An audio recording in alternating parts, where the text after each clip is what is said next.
오늘은 요셉의 효도라는 그런 주제로 하나님 말씀을 함께 나누려고 합니다. 성경에 보면은 효도를 하신 분들이 있어요. 여러 효도를 하신 분들이 있는데 그 중에서도 요셉의 효도에 대해서 함께 나누면서 이 어버이주를 맞이해서 다시 한번 우리가 어버이를 어떻게 모셨는가, 또 모시고 있는가, 또 모실 것인가, 또 지금 또 안 계시다고 하면은 또 우리는 어떻게 삶을 살아야 될 것인가 하는 부분을 함께 나누는 그런 시간을 갖고자 합니다. 요셉의 효도인데요. 요셉이라고 하는 사람은 어떤 사람이었느냐? 첫째로 부모의 사랑을 받은 사람입니다. 부모의 사랑을 받았다는 것입니다. 창세기 37장 3절에 요셉은 노년에 얻은 아들이므로 이스라엘이 여러 아들보다 그를 깊이 사랑하여 위하여 채색옷을 지었더니 그랬어요. 부모가 물론 부모님은 자녀의 여러 가지 선악이나 잘하고 못함에 따르지 않고 부모가 자녀를 사랑하는 건 기본적으로 있는 것이지만은 그러나 그 부모가 더 깊이 사랑하는 사람이 있어요. 이 인간관계라고 하는 것은 항상 상대성에 있습니다.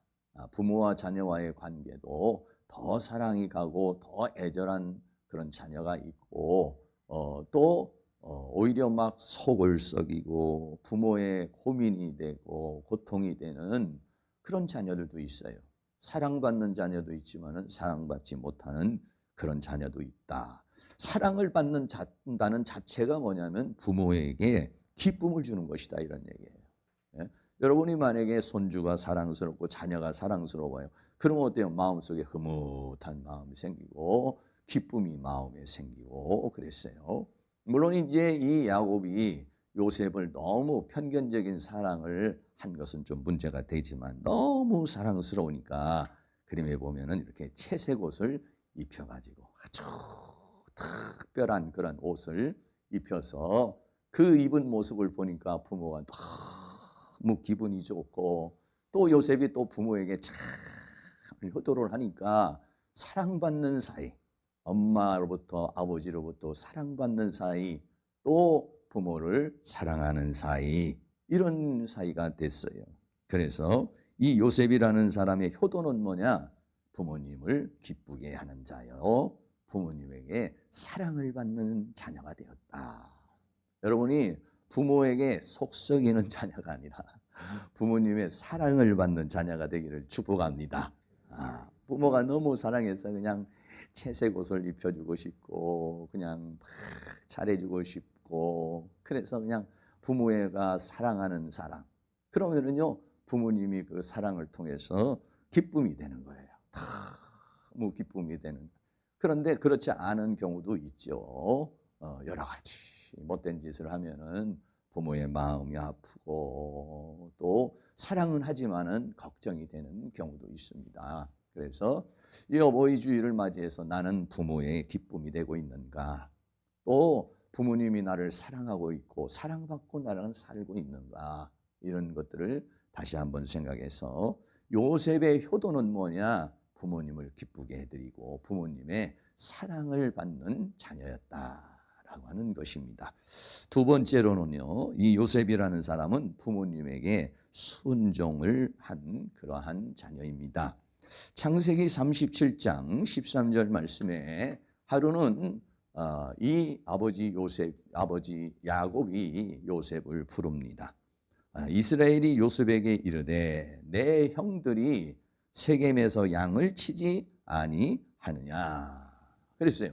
그러니까 형들이 전부 다 10명의 형들이 있는데 그 형들이 양을 치러 다니는데 이 양을 치러 다니려면은 풀이 아주 푸르른 곳이 있어야 되니까 그러니까는 양떼를 몰고 다니면서 이리로도 가고 저리로도 가고 그렇게 가서 양떼를 치는 거예요. 근데 이 세겜이라고 하는 지역이 가까운 지역이 아니에요. 그런데 이 세겜이라는 지역에 가서 양을 치는 그 형들에게 가서 내가 너를 그들에게 보내니까 가가지고 형들이 잘 있는지, 양떼들이 잘 있는지, 어떤 어려움은 없는지 그걸 한번 좀 잘 살펴보고 그러고 나에게 와서 말을 해다오 라고 그렇게 말했어요. 그러니까 요셉이 아버지 난 못 갑니다 이렇게 말하지 않고 이 요셉이 아비에게 대답하되 내가 그리하겠나이다. 할렐루야. 부모님이 얘기를 하면은 그리하겠나이다. 이게 순종하는 사람이 뭐냐? 효도하는 사람인데요. 이 세겜이라는 지역이 어디냐면 지도를 잠깐 이렇게 보면 이스라엘 땅입니다.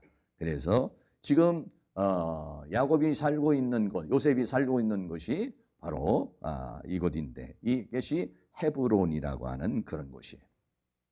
헤브론이라고 하는 곳에서 이제 양떼를 치러 얼마나 많이 갔느냐면 90km, 100km가 되는 세겜이라는 북쪽으로 쭉 올라가서 세겜이라는 지역까지 가서 양떼를 치는. 그러니까 이쪽에 굉장히 푸른 초장들이 많이 있고 양떼가 살기 좋은 데가 있는 거예요.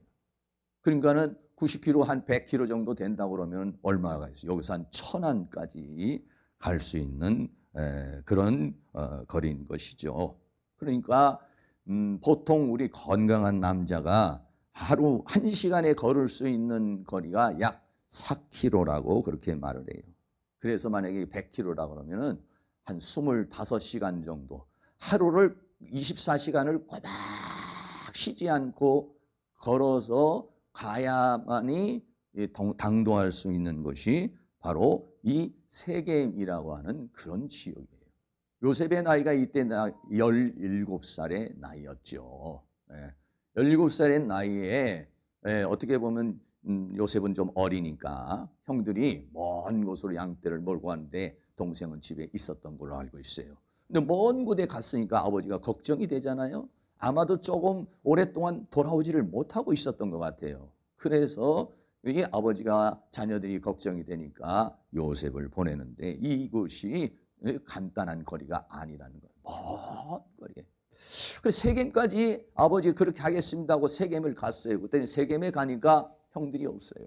그러니까 수소문에서 이러이러한 양떼를 치는 우리 형들을 좀 못 봤습니까? 하고 자꾸 물어보니까 거기 있는 사람이 그 사람들이 저쪽에 도단으로 갔다. 도단이라는 것은 이 세겜에서 조금 더 올라가서 북쪽으로 더 올라가는 길인데요. 여기까지 가려고 그러면 또 30km 내지 40km를 가야 하는 곳이에요. 그러면은 보통 여러분들 같으면은 세겜까지 가서 없으면 아이고 모르겠다 하고 그냥 집으로 돌아오는 사람도 있고 왜 거기까지만 가는 것도 얼마나 지쳤겠어요. 아주 힘든 그러한 길을 가지 않았겠어요. 그런데 또 도단으로 갔다 그러니까 또 도단까지 거기까지 요셉은 아버지에게 그리하겠습니다 라고 말을 했으니까 그 도단을 가게 되는 것을 보게 되는 것입니다. 130km 내지 140km의 거리를 걸어서 아버지의 심부름을 하러 갔다라고 하는 그런 얘기예요. 그런데 여러분 우리가 잘 아는 대로 이곳이 어떤 곳입니까? 요셉이 형들로부터 노예로 팔리는 길이에요. 아버지의 말씀에 순종했는데 아버지의 말씀에 순종해서 간 길이 요셉에게는 죽음의 길이요 위험의 길이요 노예로 팔리는 곤경에 처하는 길이었던 것을 보죠. 도단에서부터요. 그래서 여러분 우리가 역사적으로 아는 것처럼 성경적으로 아는 것처럼 이 도단에서부터 팔려가지고 어디까지 오냐 밑으로 쭉 내려서 애굽이 어디냐면 이쯤이 애굽이에요. 그러니까 이 애굽길은 엄청나게 긴 길이죠. 여러분 여기서 도단에서부터 시작해서 쇠사슬에 묶여가지고 아니면은 여러 가지 끈으로 묶여서 애굽까지 이 노예로 팔렸다고 생각하면 얼마나 아버지가 원망스럽겠습니까? 얼마나 하나님이 원망스럽겠습니까? 아버지 말을 듣다가 하나님 이게 뭡니까? 라고 그렇게 말할 수 있는 것이죠. 그래서 이 요셉이라는 사람은 그러한 가운데서도 이렇게 먼 거리임에도 불구하고 이 아버지에게 순종을 했다. 그런데 이 순종이라고 하는 것이 이 요셉이 이렇게 어렸을 때만 아버지에게 순종한 게 아니에요. 나중에 이 요셉이 국무총리가 돼가지고 권세도 있고 기략도 있고 나름대로 성공을 한 상황에서도 아버지에게 순종했다는 것이에요.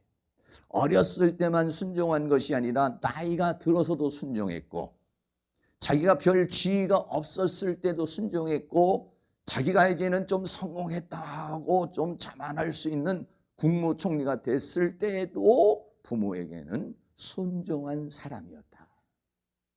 이런 것이 보통은 그러죠. 어렸을 때는 좀 순종하다가 머리가 좀 커지면은 아이고 엄마가 뭘 한다고 그래요. 아이고 아버지가 뭘 한다고 그래요. 여러분 그런 마음이 들어요. 누가 들었느냐? 제가 들었어요. 부모님이 얘기를 하면은 전부 다 잔소리 같아. 나도 이제 클 만큼 컸으니까 내가 알아서 할게요.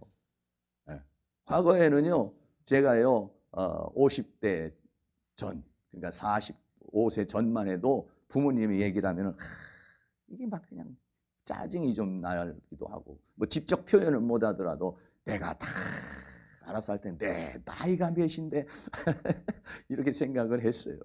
근데 좀 이제 한 50이 넘어가니까 부모님의 말씀이 진리구나.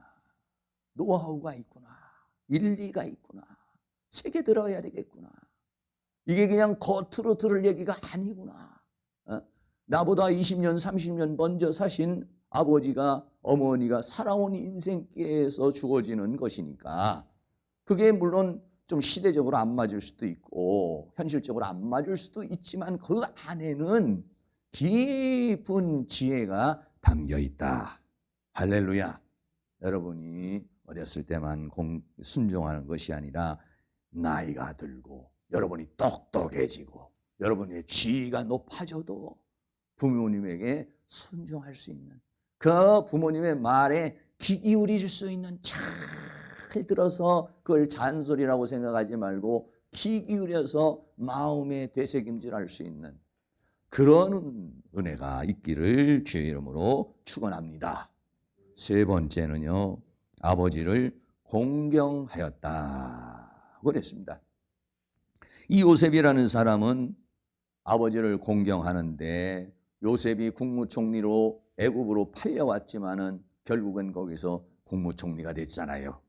그리고는 이제는 자기가 성공을 하고 출세를 하고 애굽에서 자리를 잡았는데 흉년이 들어서 도저히 살 수 없는 환경이에요.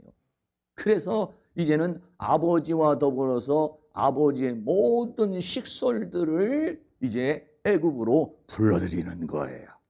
네. 아버지만 불러들이는 것이 아니라 아버지와 더불어서 아버지의 모든 자녀들과 더불어서 거기에 있는 손주들과 더불어서 그 모든 식솔들을 다 이제 애굽으로 오게 하는데 어떻게 했느냐? 아버지에게 수레를 보냈다 그랬어요. 창세기 45장 27절 말씀 같이 한번 읽습니다. 그들이 또 요셉이 자기들에게 부탁한 모든 말로 그 아비에게 고하매 그 아비 야곱이 요셉의 자기를 태우려고 보낸 수레를 보고야 기운이 소생한지라. 이 야곱이 이 아들을 잃고서 참 마음에 근심이 됐었는데, 아니 애굽에 내려가 가지고 국무총리가 돼 가지고 지금 이제 흉년이 돼서 도저히 살 수 없는 그런 상황의 소식을 듣고, 그리고 이제는 아버지를 모시기 위해서 수레를 보냈다. 그러니까 지금으로 말하면 그냥 조금은 그냥 차를 보낸 거예요. 차도 보내고 또 가족들이 다 올 수 있도록 관광차도 보내고, 그 애국까지 오려면 한참을 와야 되니까 걸어서 오기가 어려운 상황이니까 아버지를 위해서 수레를 보내니까 그 수레를 보고서야 야곱이 설마 했는데 정말 내 아들이 살아있구나. 그래서 기운이 소생한지라. 부모님의 기운을 소생시켜 줄 수 있는 은혜가 있기를 주의 이름으로 축원합니다. 네. 그래서 이 요셉이라는 사람은 아버지에게 수레를 보내고 수레를 보내서 아버지가 잘 오실 수 있도록 했는데 그 식구가 아버지만 오는 게 아니라 식구가 어느 정도 되냐면 어떤 성경에는 70명 또 어떤 성경은 75명 뭐 또 66명 이렇게 기록이 되는데 아주 대식구가 된 거예요. 대식구가 이제 거기에서 오는데 오면은 어떻게 합니까? 이 요셉은 거주지를 마련하였다는 것입니다. 거주지를 마련해. 창세기 47장 11절 말씀도 같이 한번 있습니다. 요셉이 바로의 명대로 그 아비와 형들에게 거할 곳을 주되 애굽의 좋은 땅 람세스를 그들에게 주어 기업을 삼게 하고, 이 애굽 땅 중에서 이 고센 땅이라는 곳이 아주 좋은 곳인데 고센이라는 지역 중에서도 또 좋은 곳이 뭐냐면 라암세스라고 하는 곳이에요. 아주 좋은 땅, 여러 가지로 자연 환경이 좋고 양떼나 소떼를 기르기에도 좋은 그러한 땅을 잘 골라가지고 아버지와 더불어 그 식구들이 다 와서 살아야 되니까 얼마나 큰 거주지가 필요했겠어요. 그런데 이 야곱이 그만한 능력을 가진 사람이, 그만한 힘을 가진 사람이, 그 많은 형제들을 다 거주지로 데려다가 살 수 있게 하는데 그 아버지와 더불어 그 형들에게 거주할 곳을 주었다.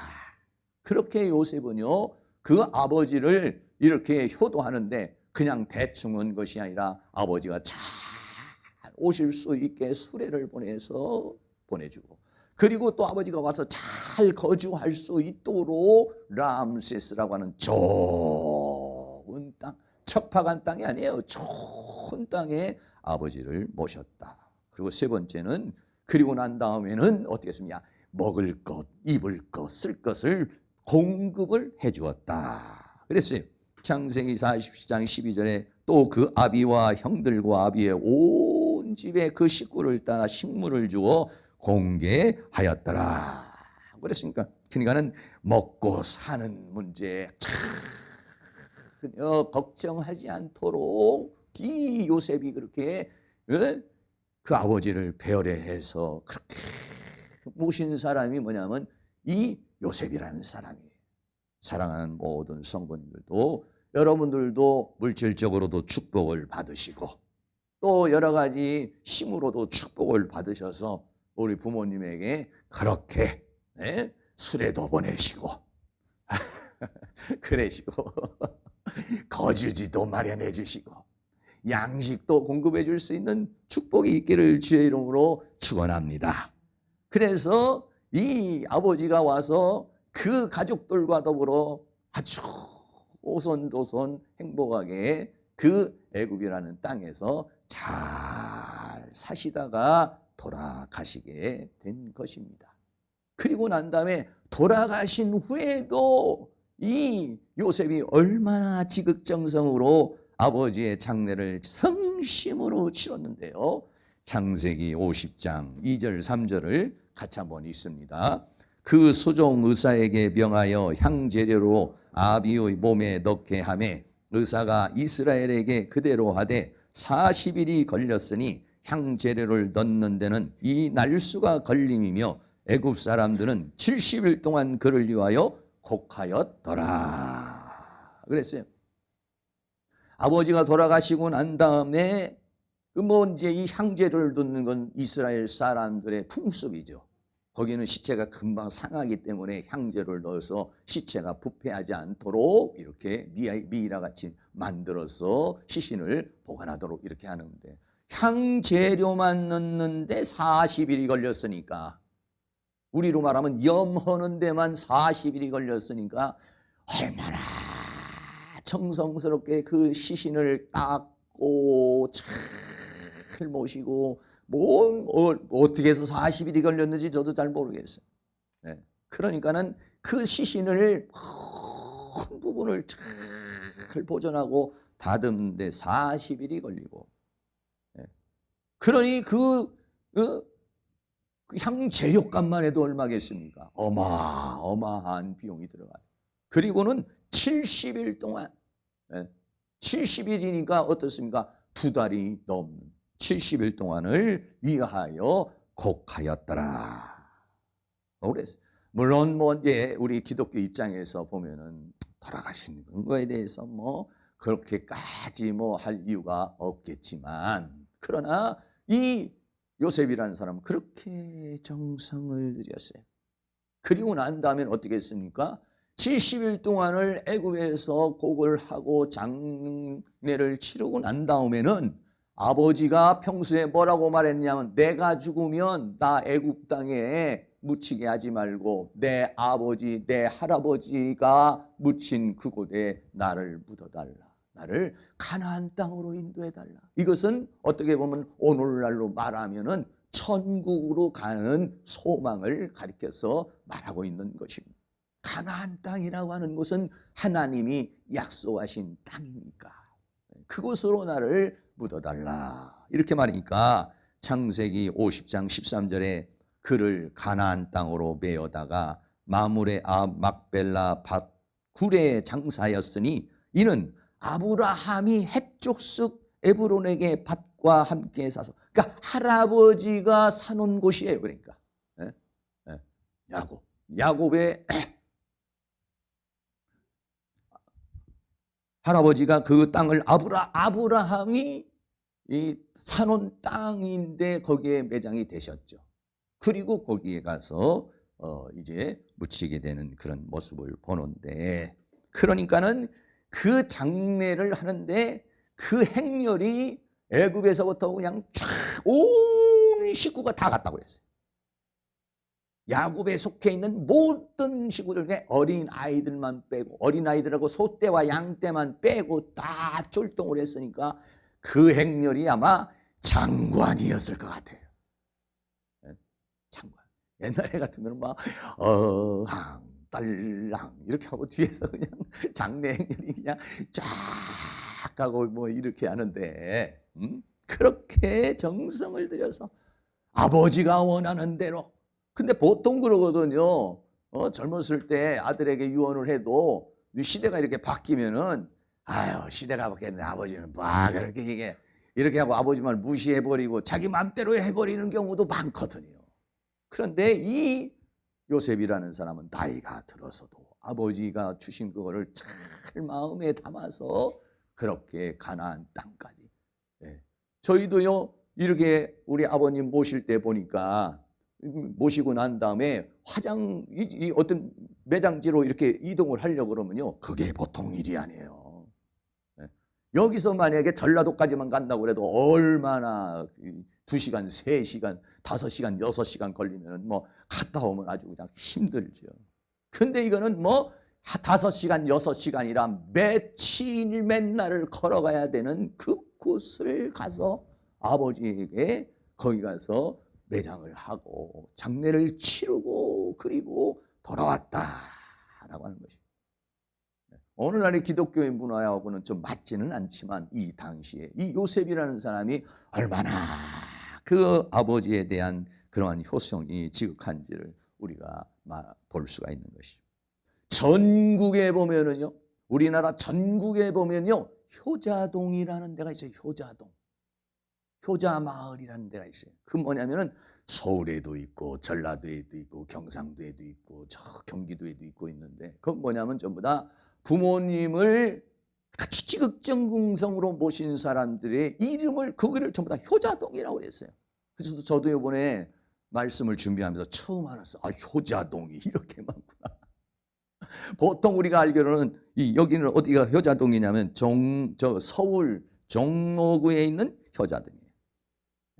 옛날에 어느 집 식구가 다 외출을 했는데 집에 남아있던 시아버지가 실수로 이불 밑에 있는 어린아이를 깔아서 죽인 거예요. 그거를 그 시아버지가 모르고 손주를 죽인 거예요. 근데 그 모습을 며느리가 보고 막 뛰어가서 자기 남편에게 그 이야기를 했어요. 그러니까 그 아이를 이제 아이를 그렇게 막 안 안고서 그 부인이 데리고 왔는데 그 남편이 뭐라고 그러느냐, 이놈의 자식이 아버님을 곤란하게 한 불효자식이라고 그러면서 뺨을 한 대 때렸다는 거예요. 뺨을 한 대 때렸는데 이 아이가 놀래서 살아났다는 거예요. 놀래서 살아났다 그래가지고 그 이야기가 이렇게 저렇게 소문이 나서 그것이 뭐냐면 효자동이 됐는데, 지금도 서울 종로구 중앙시청 뒤에 가면 효자동이라는 데가 있다는 것입니다. 또 이거는 뭐냐면 강원도 춘천시 옥천동에 있는 그러한 효자동입니다. 이곳에서 옥천동에 사는 이 반씨라는 사람인데, 이 사람이 아주 효성이 지극해서 마을 앞 개울에서 항상 물고기를 잡아가지고 부모님에게 반찬을 해드리고 그렇게 잘 했는데, 이 모친이 어떻게 되느냐면은 병이 들으셨어요. 그래서 이제 막 뒤에 있는 그 뒷뜰에다가 칠성단을 차려놓고 어머니를 이제 살려달라고 막 이렇게 기도를 하는데, 기도하는 중에 어머니가 산딸기가 먹고 싶다고 그러는 거예요. 언제? 겨울에. 그래서 산속을 헤매 산딸기를 어떻게 찾았다는 것이죠. 그래 종일 헤매다가 지쳐가지고 바위에 앉아 쉬고 있는데 그 산딸기를 이제 구해가지고 팍 내려오는데 큰 호랑이가 앞에서 딱 버티고, 그냥 겁이 나가지고 막 도망가려니까 호랑이가 궁둥이를 들이대다는 거예요. 그래가지고 호랑이를 타고 그리고서는 와가지고 그 어머니에게 산딸기를 주었다는 얘기가 있어요. 호랑이가 감동을 받았다는 그런 이야기가 있어서, 그래서 효자상을 이렇게 만들어서 이렇게 지금도 전해오고 있다는 것이. 한 군데만 더 소개를 하면은요, 전주에 가면은 우리 장부식 목사님이 좋아하시겠는데, 장씨 집안인데 장계남이라는 사람이 인동 장씨라고 그래요. 그래서 19세 손인데 아주 그 효심이 지극한 그런 사람이라는 건데, 근데 부친이 중병을 얻어서 사경을 헤매게 됐어요. 근데 부친이 뭘 먹고 싶다고 그러냐면 기러기 고기가 먹고 싶다고 그렇게 말씀을 하시다는 거예요. 그래서 이 장계남이라는 사람이 기러기를 잡으려고 이렇게 자기 다니면서 못 잡아가지고 울면서 이제 기도를 했다는 것이에요. 그러더니 기도를 하고 있는데 갑자기 기러기 한 마리가 날아가다가 논바닥에 그냥 팍 꽂혔다는 거예요. 그래가지고 하늘이 감동해서 기러기를 줬다는 거죠. 그래서 그것을 부친에게 봉양을 했더니 부친의 병이 나았다라고 하는 것이에요. 그래 집안이 이제 워낙 또 가난해가지고 그래서 부잣집에서 일을 해주고 이제 부모님께 이제 밥을 또 이렇게 갖다 드리고 그러는데, 근데 어느 날은 갑자기 막 비가 쏟아져 가지고 도저히 집에를 갈 수 없는 그런 상황이 생기고 막 개울물이 막 불어서 갈 수 없는 그런 상황이 됐다는 거예요. 그런데 집에서 시장하실 부친을 생각을 해서 그냥 그 물줄기를 막 건넜다는 거예요. 그랬더니 성경에서 나타난 것처럼 물이 갈라졌다는 거예요. 그래가지고 그 길을 건너서 그래서 부모님에게 갖다 줬는데, 이 소문이 인조 5년에 정묘년에 이 이야기가 조정의 상주가 돼서 효자상을 주고 정려문이라는 이분을 세우고 거기다가 장계남 지문이라고 이렇게 썼다는 것이. 이렇게 정말 우리나라는 효심에 대해서 지극한 곳이고 그 효심을 기리는 그러한 것도 많이 있는 것을 생각하게 되는 것인데, 사랑하는 모든 성도님들이 아무개가 정말 그 행복한 교회 다니던 아무개가 효심이 기록해서 행복한 교회 마당에다가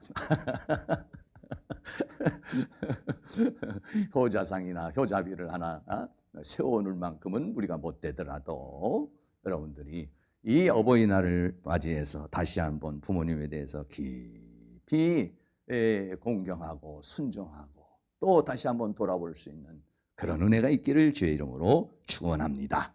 네. 그런 것들은 사람들에게 다 귀감이 되는 거예요. 본이 되는 것이죠. 마지막으로요, 이 요셉은 형제와 화목하게 지냈다. 이 부모님이 원하는 것 중에 하나가 뭐냐면 형제들끼리 화목하게 살아가는 거예요. 아버지가 살아계실 때도 아까 창세기 47장 12절에 보면 또 그 아비와 형들과 온 집의 식구를 따라 식물을 주어 공개하였더라. 근데 이 형들이 누굽니까? 자기를 노예로 판 사람들이에요.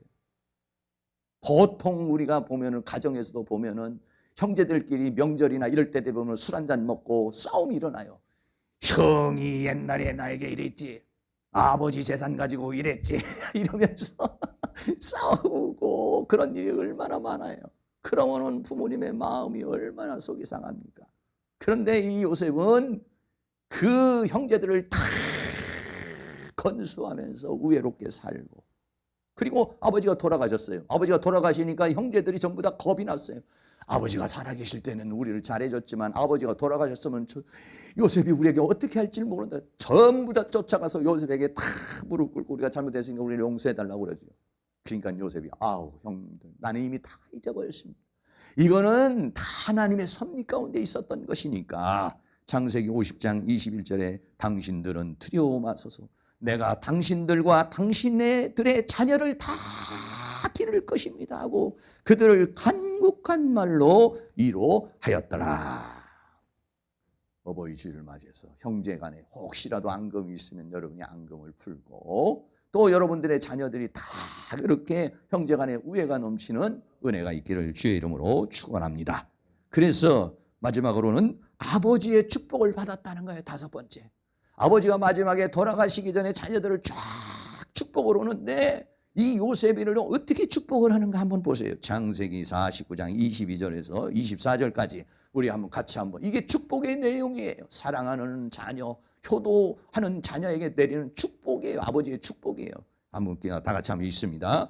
요셉은 무성한 가지 곧 샘 곁에 무성한 가지라. 그지가 담을 넘었도다. 활 쏘는 자가 그를 학대하며 그를 쏘며 그를 군박하였으나 요셉의 활이 도리어 견강하며 그의 팔이 힘이 있으니 야곱의 전능자의 손을 힘입으라. 그로부터 이스라엘의 반석인 목자가 나도다. 내 아비의 하나님께로부터 말미암나니 그가 너를 도우실 것이요 전능자로 말미암나니 그가 내게 복을 주실 것이라. 위로 하늘의 복과 아래로 원천의 복과 젖먹이는 복과 태의 복이로다. 내 아비의 축복이 내 부여주의 축복보다 나아서 영원한 산이 한없음 같이 이 축복이 요셉의 머리로 돌아오며 그 형제 중 뛰어난 자의 정수리로 돌아오리로다. 할렐루야. 부모님에게 이러한 축복을 받을 수 있는, 정말 그 부모님이 그냥 큰 축복할 수 있는, 축복하고 싶어도 저놈의 자식이 이라는 그런 앙금을 주는 것이 아니라 이런 축복을 받을 수 있는 은혜가 있기를 주의 이름으로 축원합니다. 다시 한번 요셉이 받은 축복을 보면 첫째는 담을 넘는 무성한 가지. 이 이스라엘 땅에서 넘어서 애굽에서는 전 세계의 무성한 가지의 축복을 받았다는, 세계적인 축복을 받았다는 것입니다. 하나님께서 지켜주는 자요.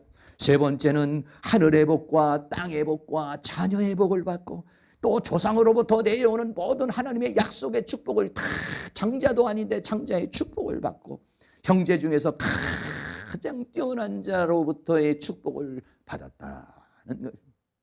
왜 이런 축복을 받았습니까?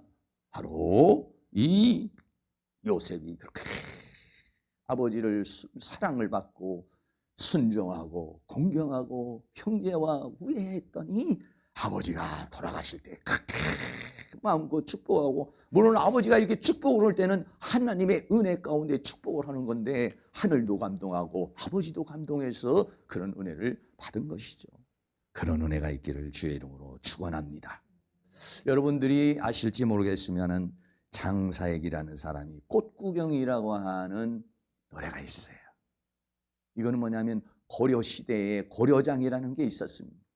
고려시대의 고려장이라는 건 뭐냐면 병들고 나이 드신 어머니나 아버지를 이제 자녀가 지게에 짊어지고 산속 깊은 갓에 가다가 부모를 버리고 오는 그런 일이 있었다는 거예요. 이게 뭐 우리나라에 그냥 전설처럼 이렇게 오는데 고려장이라고 하는 그런 이야기가 있어요. 네. 그런데 이 노래를 부른 분이 이 장사익이라는 사람이고 그 가사가 이렇습니다. 어머니 꽃구경 가요. 사실은 꽃구경이 아니라 지금 어머니를 산에다가 버리려고 그러는데 어머니에게 꽃구경 가자고 그러는 거예요. 제 등에 업히어 꽃구경 가요. 세상이 온통 꽃핀 봄날 어머니는 저하라고 아들 등에 업혔네. 어머니는 모르고 그냥 아들 등에 업힌 것이죠.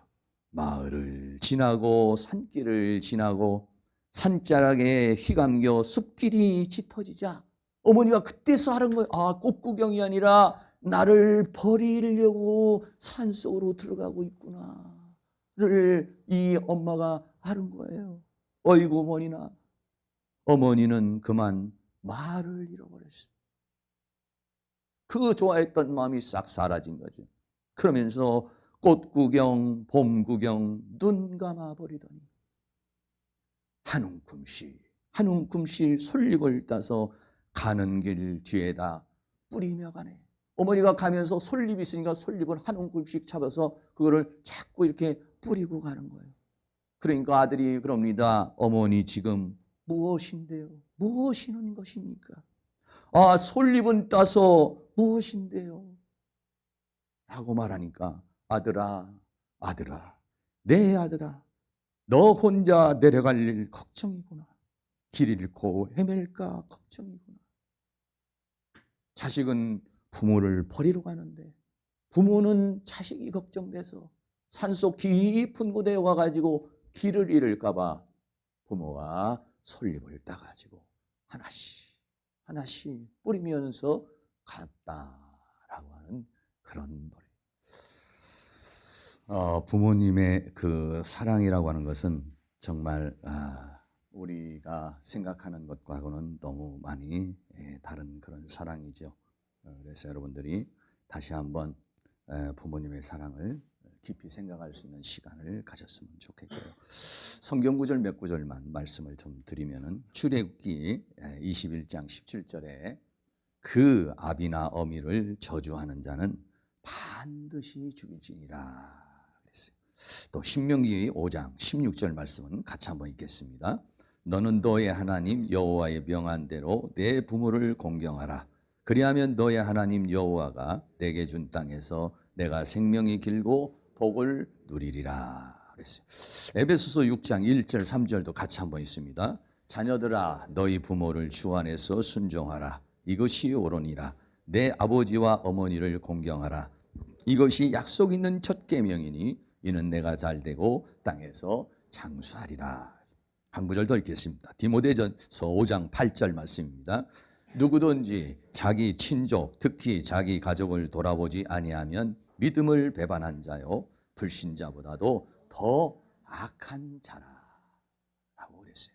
가정의 달을 맞이해서 부모님에게도 효자하지만은 자기의 친족 우리의 가족들을 잘 돌아보고 좋은 관계를 맺으면서 행복한 그런 역사가 있기를 주의 이름으로 축원합니다. 다시 한번 결론을 짓습니다. 요셉의 효도 첫째는 사랑을 받았다는 것이 사랑을 받으시기를 축복합니다. 부모의 기쁨이 되시기를 축복합니다. 그리고 부모에게 순종하고 더 나아가서는 최선을 다해서 공경을 하고 더 나아가서는 그 부모의 형제들과 화목을 하고 그래서 결국은 아버지의 탐장을 넘는 그러한 축복을 받아 누려서 하나님께도 영광이 되고 가족에게도 가문에게도 큰 기쁨이 되고 즐거움이 되는 그런 삶을 산 사람이 요셉의 효심인 것이죠. 그 요셉의 그러한 삶과 같이 여러분들이 다 그런 은혜가 있기를 주의 이름으로 축원합니다. 오늘 말씀을 다시 한번 새기면서 우리 어머니 마음 찬양은 아니지만은 나실제 괴로움 다 잊으시고 한번 같이 하겠습니다.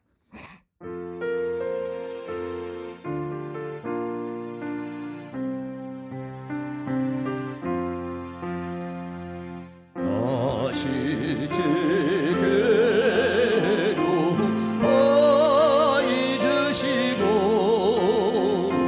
길을 제밤 낮으로 애쓰는 마음 진정한 있는 자리 가라니시며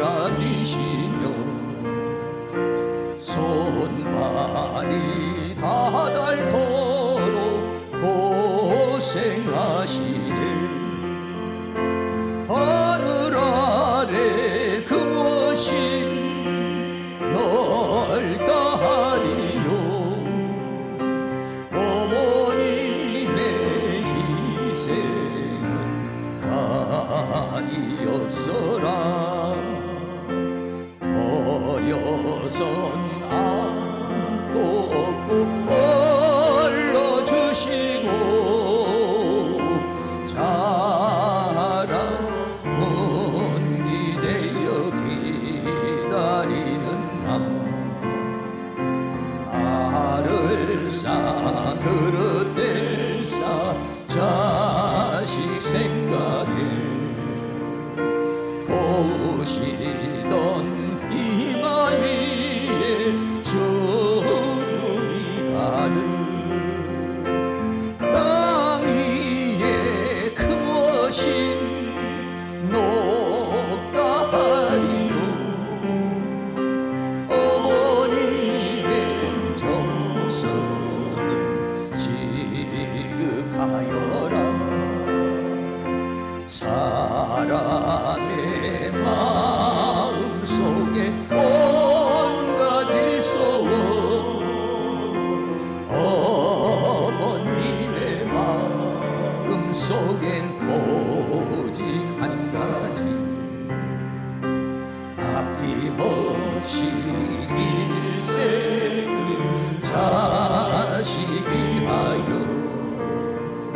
살과 뼈를 깎아서 바치는 마음. 인간의 그 무엇이 거룩하니요. 어머님의 사랑 그지없어라. 이 시간 여러분 다 같이 통성으로 한번 기도하겠어요. 우리 부모님들을 위해서 여러분 한번 기도해 주시길 바라고, 또 부모님이 안 계시는 분들은 내가 그런 부모가 되고 우리 자녀들을 위해서 여러분들이 뜨거운 마음으로 기도하여서 정말 우리의 가정이 복된 가정, 행복한 가정, 5월 가정의 달을 맞이하여 우리 가정들의 하나님의 은혜와 사랑과 축복이 임하게 달라고 우리 다같이 동성으로 기도합니다. 할렐루야. 거룩하시고 사랑이 많으신 우리 아버지 하나님, 오늘도 하나님께서 우리에게 은혜와 사랑 가운데 인도하여 주시고 주의 성령 가운데 도와주시며 주의 은혜와 사랑 가운데 인도하여 주시고 주의 성령의 능력으로 역사해 주시고 주의 권능으로 인도해 주시기를 간절히 원합니다. 성령님 도와주시옵소서. 5월은 가정의 달입니다. 오늘 어버이의 날입니다. 우리는 어버이에 대해서 어떻게 효도를 하였나요? 아버지여, 살아계신 주님 부모님에게 어떻게 효도를 했는지 다시 한번 돌아올 수 있기를 원합니다. 돌아가신 분들에게 대해서는 다시 한번 회상할 수 있는 기회가 되게 하여 주시고, 아직도 우리 부모님이 살아계시다면 살아계시는 동안 우리를 향해서 그렇게 헌신하시고 그렇게 희생하시는 그 부모님의 사랑을 다시 한번 깊이 생각할 수 있는 은혜의 시간이 되어질 수 있도록 우리 하나님께서 도와주시기를 간절히 원합니다. 우리 부모님들에게 은혜를 베풀어 주시기를 간절히 원합니다. 혹시 아직도 예수 믿지 않는 부모님이 있다면 예수 믿어 구원받게 하여 주시기를 간절히 원하고, 또 우리 부모님들의 육체를 건강하게 하시고 정신을 건강하게 하시고 영혼을 건강하게 하여 주시고 일생을 하나님의 은혜와 사랑과 축복 가운데 살아가실 수 있도록 우리 하나님께서 은혜를 베풀어 주시기를 간절히 원합니다. 하나님이여 도와주시옵소서. 우리의 가정마다 하나님의 은혜와 사랑과 축복이 넘치도록 도와주시기를 간절히 원합니다. 부모님에게 효도하는 저희들이 되어질 수 있도록 도와주시기를 간절히 원합니다. 우리의 자녀들도 하나님께서 은혜를 베풀어 주시고 우리의 자녀들도 믿음 안에서 은혜 안에서 살아가게 하여 주시기를 간절히 원하고, 또 우리들이 부모로서 우리 자녀들에게 해줄 수 있는 모든 것들을 잘 감당할 수 있는 저희들이 되어줄 수 있도록 도와주시고, 우리 자녀들이 다 예수 믿어 구원받고 하나님의 은혜와 사랑과 축복을 받되 요셉과 같은 그러한 축복을 받을 수 있는 은혜의 역사가 있도록 우리 하나님께서 은혜를 베풀어 주시기를 간절히 원합니다. 우리의 가정에 있는 모든 불신의 세력을 제거하여 주시고 주시옵소서. 우리의 가정에 있는 모든 우상의 세력을 제거하여 주시옵소서. 우리의 가정에 있는 모든 저주와 슬픔과 고통을 제거하여 주시옵소서. 우리의 가정의 역사는 사단의 세력을 제거하여 주시옵소서. 우리의 가정의 역사는 질병의 세력을 제거하여 주시옵소서. 우리의 가정의 역사는 어둠의 세력을 제거하여 주시옵시고, 가정마다 하나님의 은혜와 사랑과 축복이 넘치도록 우리 하나님께서 도와주시기를 간절히 원합니다. 우리의 기도와 간구를 하나님께서 도와주시고 응답하여 주셔서 우리가 축복의 통로가 되게 하시고, 기도의 응답의 통로가 되게 하여 주시고, 하나님의 은혜의 통로가 되게 하여 주셔서 우리를 통하여 가정이 살아나게 하여 주옵소서. 부모님이 살아나게 하여 주옵소서. 가족들이 살아나게 하여 주옵소서. 자녀들이 살아나게 하여 주시옵소서. 가정의 행복이 넘치게 하여 주시옵소서. 가정의 평화가 넘치게 하여 주시옵소서. 가정마다 하나님의 은혜와 사랑과 축복이 넘치는 그러한 은총의 역사를 이룰 수 있도록 우리 하나님께서 큰 능력의 손길로 역사해 주시며, 주의 권능의 손길로 역사해 주시며, 주의 은혜의 손길로 역사해 주시기를 간절히 원합니다. 성령님 도와주시옵소서. 성령님 함께해 주시옵소서. 우리에게 부모님을 사랑하고자 하는 뜨거운 마음을 주시옵소서. 간절한 마음을 주시옵소서. 우리 자녀들을 사랑할 수 있는 간절한 마음을 주시옵소서. 우리 형제들을 사랑할 수 있는 간절한 마음을 주시옵소서. 우리를 축복의 통로로 삼아 주시옵소서. 구원의 통로로 삼아 주시옵소서. 은혜의 통로로 삼아 주시옵소서. 빛의 통로로 삼아 주시옵소서. 생명의 통로로 삼아 주셔서 하나님의 영광을 드러낼 수 있는 은혜의 역사가 일어날 수 있도록 우리 하나님께서 큰 능력의 손길로 역사해 주시며, 주의 권능의 손길로 역사해 주시며, 주의 은혜의 손길로 도와주시고 붙들어 주시고 함께하여 주시옵소서. 사랑과 은혜가 많으신 아버지, 오늘 어버이 주일을 맞이하여 우리는 그동안 부모님에게 어떻게 해왔는지 돌아봅니다. 요셉의 효심을 보며 우리들은 어떻게 부모님에게 효심을 했는지를 돌아봅니다. 우리가 제대로 부모님에게 효심을 다하지 못했다면 우리는 회개할 수 있기를 원하고, 주님 우리를 또 용서해 주시기를 간절히 원합니다. 다시 한번 우리의 부모님들을 위하여 기도합니다. 우리 부모님들이 무엇보다도 예수 믿어 구원받게 하여 주시기를 원합니다. 육체가 건강하게 하여 주시옵소서. 정신도 맑게 하여 주시옵소서. 영혼에는 하나님의 성령으로 역사하시고 예수 믿어 구원받게 하여 주시옵시고, 하나님의 은혜와 사랑과 축복을 받을 수 있도록 도와주시기를 간절히 원합니다. 이미 돌아가신 부모님에 대해서는 다시 한번 회상하고, 그러나 아직 살아계신 부모님이 계시다면 우리가 더 정성을 다해서 부모님께 사랑을 드리고 또 부모님을 공경할 수 있는 은혜가 있도록 도와주시기를 간절히 원합니다. 특별히 또 우리 자녀들을 위하여 기도합니다. 우리 자녀들이 요셉과 같은 축복을 받고 요셉과 같은 효심을 가진 그런 자녀로 자라날 수 있도록 하나님께서 은혜를 베풀어 주셔서 하나님의 놀라운 축복과 사랑을 받아서 자기만 쓸 것이 아니라 부모도 공경하고 형제들에게도 다 나누어주고 구워주고 또 보살필 수 있는 그러한 축복의 역사가 우리에게 일어날 수 있도록 하나님 우리를 도와주시기를 간절히 원합니다. 주여 우리를 축복의 통로로 삼아 주시옵소서. 주여 우리를 구원의 통로로 삼아 주시옵소서. 주여 우리를 하나님의 은혜의 통로로 삼아 주시옵소서. 주여 우리를 하나님의 도우심의 통로로 삼아주셔서 우리 일을 통해서 우리 부모님이 행복해지고 우리 자녀들이 행복해지고 우리 형제자매들이 다 행복해지고 우리 가정마다 가문마다 하나님의 은혜와 사랑과 축복과 행복이 넘치는 그러한 은혜의 역사가 있도록 도와주시옵소서. 우리의 가정에 역사하고는 모든 질병의 세력을 제거하여 주시옵소서. 저주의 세력을 제거하여 주시옵소서. 고통의 세력을 제거하여 주시옵소서. 불신의 세력을 제거하여 주시옵소서. 우생숭배를 제거하여 주시옵시고 하나님의 은혜와 사랑과 축복이 넘치도록 우리 하나님 도와 역사하여 주시옵소서. 예수 그리스도의 이름으로 기도하옵나이다. 아멘. 우리 다 같이 자리에 일어나서 찬송가 304장을 드리도록 하겠습니다.